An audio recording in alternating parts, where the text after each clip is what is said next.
ಲೋಕಸಭಾ ಚುನಾವಣೆ ಮತದಾನಕ್ಕೂ 3 ದಿನ ಮೊದಲೇ ಹಾಸನ ಸಂಸದ ಪ್ರಜ್ವಲ್ ರೇವಣ್ಣ ಪೆನ್ಡ್ರೈವ್ ಬಿಡಲಾಗಿದೆ. ಚುನಾವಣೆಗಳಲ್ಲಿ ಪೆನ್ಡ್ರೈವ್ ಪ್ರಭಾವ ಆಗದ ಕಾರಣ ಹತಾಶೆಗೊಳಗಾದ ಕಾಂಗ್ರೆಸ್ ಮುಖಂಡರು ಚುನಾವಣೆ ಮುಗಿದ ನಂತರ 3 ದಿನಕ್ಕೆ ಸಂತ್ರಸ್ತೆ ಎಂದು ಹೇಳಿಕೊಂಡಿರುವ ಮಹಿಳೆಯನ್ನ ಬಳಸಿಕೊಂಡು ರೇವಣ್ಣ ದೇವೇಗೌಡರ ಕುಟುಂಬದ ತೇಜೋವಧಿಗೆ ತೊಡಗಿರುವುದು ಅಕ್ಷಮ್ಯ ಅಪರಾಧ ಎಂದು ಜೆಡಿಎಸ್ ಜಿಲ್ಲಾಧ್ಯಕ್ಷ ಬಾಲಕುಂಟಹಳ್ಳಿ ಮುನಿಯಪ್ಪ ಆಕ್ರೋಶ ವ್ಯಕ್ತಪಡಿಸಿದರು.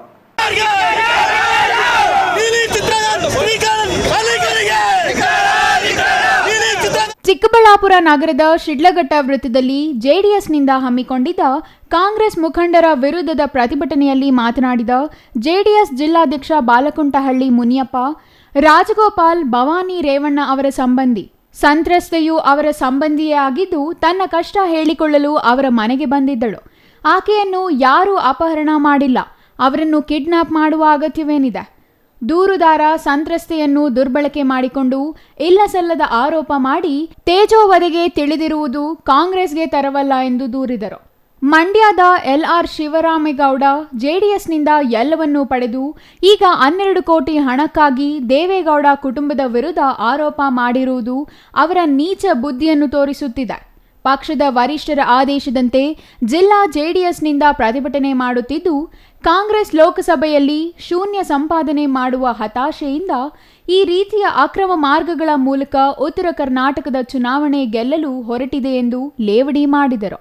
ಇದು ಮುಖ್ಯಮಂತ್ರಿ ಸಿದ್ದರಾಮಯ್ಯ, ಉಪಮುಖ್ಯಮಂತ್ರಿ DK ಶಿವಕುಮಾರ್ ನಡೆಸಿರುವ ಆಟ ಎಂಬುದು ರಾಜ್ಯದ ಜನತೆಗೆ ಗೊತ್ತಿದೆ. SIT ಅಧಿಕಾರಿಗಳೇ ಹೇಳುವಂತೆ ಇದಕ್ಕೂ ರೇವಣ್ಣ ಅವರಿಗೂ ಯಾವುದೇ ಸಂಬಂಧ ಇಲ್ಲ. ಯಾಕೆ ಕರೆದುಕೊಂಡು ಬರುತ್ತಿದ್ದೀರಿ ಎಂದು ಅಸಹಾಯಕತೆ ವ್ಯಕ್ತಪಡಿಸಿದ್ದಾರೆ ಎಂದರು. ಏಪ್ರಿಲ್ 26ನೇ ತಾರೀಕು ಲೋಕಸಭೆ ಚುನಾವಣೆ ನಡೀತು. ಅದೇ ರೀತಿ ಹಾಸನದಲ್ಲೂ ಚುನಾವಣೆ ನಡೀತು. ಏಪ್ರಿಲ್ 26 ಹಿಂದೆ ಅಂದರೆ 3 ದಿವಸದ ಹಿಂದೆ ಪೆನ್ ಡ್ರೈವ್ ಅಂತೇಳಿ ಎಲ್ಲಂದ್ರಲ್ಲಿ ಬಿಸಾಕಿದ್ರು. ಅದನ್ನು 3 ದಿವಸ ಹಿಂದೆ ಯಾವುದೂ ವರ್ಕೌಟ್ ಆಗಲಿಲ್ಲ ಅಂತೇಳಿ ಚುನಾವಣೆ ಮುಗಿದ ಮೇಲೆ ಅಂದರೆ 29ನೇ ತಾರೀಕು ಮೇಲೆ ದುರುದ್ದೇಶ ರಾಜಕೀಯಗಳು ಶುರುವಾಗಿ ಎಲ್ಲಿಂದ ತಕ್ಕ ಬಂತು ಅಂದರೆ ಆ ಅಮ್ಮ ಯಾರು ಸಂತ್ರಸ್ತೆ ಅಂತ ಹೇಳ್ತಾ ಇದ್ದಾರೆ, ಆ ಅಮ್ಮ ಭವಾನಿ ರಿಲೇಟಿವ್. ಆ ಅಮ್ಮನ್ನ ಯಾರು ಕಿಡ್ನಾಪ್ ಮಾಡ್ತಾರೆ? ರಿಲೇಟಿವ್. ಆ ಅಮ್ಮ ರಾಜಗೋಪಾಲ್ ಅಂತ ರಿಲೇಟಿವ್, ನಮ್ಮ ರೇವಣ್ಣ ಅವ್ರ ರಿಲೇಟಿವ್, ಅವರ KS ಆಫೀಸರ್. ಅವ್ರ ಮನೆಯಲ್ಲಿ ನನಗೆ ಹಿಂಗೆ ಅವಮಾನ ಆಗ್ತದೆ ಅಂತ ಹೋಗಿದ್ದಿದ್ದು ನಿಜ. ಅಮ್ಮ ಅಲ್ಲಿ ಓಡೋಗಿಲ್ಲ, ಮಾಡಿಲ್ಲ. ಆದರೆ ಆ ಅಮ್ಮನ್ನ ದುರುದ್ದೇಶವಾಗಿ ಇಟ್ಕೊಂಡು ಸುಮ್ಮನೆ SIT ಅವ್ರು ಕರೀತಾರೆ ಅಂತೇಳಿ ಎಲ್ಲೋ ಒಂದು ಮೂಲೆಯಲ್ಲಿ ಕುಣಿಸ್ಕೊಂಡ ಅಮ್ಮನಿಗೆ ಇಲ್ಲಪ್ಪ, ನಮ್ಮ ರೇವಣ್ಣವ್ರು ನಮ್ಮವರು, ಅವ್ರು ಯಾವುದೂ ಸಂಬಂಧ ಇಲ್ಲ, ದಯವಿಟ್ಟು ಅವ್ರಿಗೂ ಇದಕ್ಕೆ ಯಾವುದೂ ಸಂಬಂಧ ಇಲ್ಲ ಅಂತ ಹೇಳಿದ್ರು ಸಹ SITನ ಈಗ ರಾಜ್ಯ ಸರ್ಕಾರ, ಕಾಂಗ್ರೆಸ್ ಸರ್ಕಾರ, ಸಿದ್ದರಾಮಯ್ಯ DK ಶಿವಕುಮಾರ್ ಅವರು ಇದನ್ನು ಉಪಯೋಗಿಸ್ಕೊಂಡು ಸೂತ್ರಧಾರಿ 420 LR ಶಿವರಾಮೇಗೌಡನ ಎಲ್ಲರಿಗೂ ಗೊತ್ತಿದೆ. LR ಶಿವರಾಮೇಗೌಡನ MP ಎಲೆಕ್ಷನ್ಗೆ ಕ್ಯಾಂಡಿಡೇಟ್ ಮಾಡಿದ್ರು. ಅವತ್ತು ಬಂದು ದೇವೇಗೌಡ ಕಾಲಿಡ್ಕೊಂಡು ನನ್ನ ಜೀವನ ಹೊರಟೋಗ್ತದೆ, ನನ್ನ MP ಮಾಡಲೇಬೇಕು ಅಂತೇಳಿ ಬೈ ಎಲೆಕ್ಷನಲ್ಲಿ MP ಮಾಡಿರ್ತಕ್ಕಂಥ ವ್ಯಕ್ತಿ ಆತನ ಹೌಸಿಂಗ್ ಬೋರ್ಡ್ ಮಾಡಿದ್ರು, BDA ಚೇರ್ಮನ್ ಮಾಡಿದ್ರು. ಎಲ್ಲ ಕಡೆ ಲೂಟಿ ಮಾಡಿಕೊಂಡು ಇವತ್ತು ಕೇವಲ 12 ಕೋಟಿ ರೂಪಾಯಿ ಸಿಗ್ತದೆ ಅಂತ ದುರುದ್ದೇಶ ಏನಂದರೆ ಆತನ ಮೇಲೆ ಒಂದು ಕೇಸ್ ಆಗಿದೆ. 12 ಕೋಟಿ ದುಡ್ಡು ನಾಮ ಹಾಕಿದ್ದಾನೆ.